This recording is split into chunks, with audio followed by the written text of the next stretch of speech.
जिले में भी इतनी सुंदर सुंदर कलाकार मान अच्छा कि ओडिशा बाहर कल्चर भी आम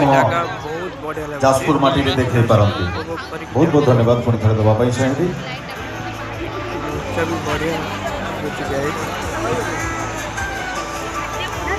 तेरे जाजपुर माटी रे केबे कलार कमी रही ना निपेश से तो मुझे बहुत बहुत धन्यवाद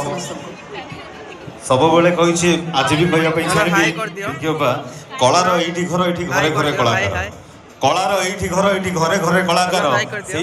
जिलार ना परा जाजपुर। क्या बात दिवेश तेरे मत ये आसबार गोटे थर सुजोगटे मिलता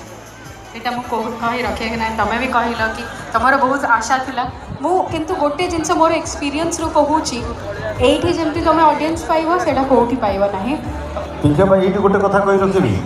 मु जाजपुर विषय से जानी आम ओडिशा 30टा जिला आज्ञा जितेबले 30टा जिला एकाठी हे 29टा जिला एकाठी हे जाजपुर को हरैवा भी कष्टकर हो पड़े कहीं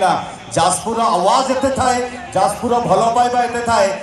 ओडिशार कौन बड़ मंच भी से भल पाइबा मिलबनी। आज मु देखी आ शुणी जोटा जोटा शुणी अन्य कलाकार मान विगत दिन में शुणी आज से नहीं हाँ एक्जाक्टली से भल पाइबा तुम देख सेमती से समस्त को पुनर्बार रिक्वेस्ट करने चाहूँगी आपण समस्ते धीरे धीरे कर आसिक बसवा आरंभ कर किसी पद कथा कहवा आम विषय ए मंच विषय आम जिला प्रशासन विषय आम जजाति विषय एत सुंदर सुभद्रा शक्ति मेला विषय पल्लीश्री मेला विषय तो समय बहुत अच्छी धीरे धीरे परे परे आसीबा वर्तमान आम शाइनिंग स्टार डांस ग्रुप को मंच को डाकवा समस्त हाथ गोड़े से एनर्जी देवाई से साहस जोगेवाई आउ से भल पाइबा स्वरूप जदि ब्यारिकेड साइड जिते भी दर्शक अच्छा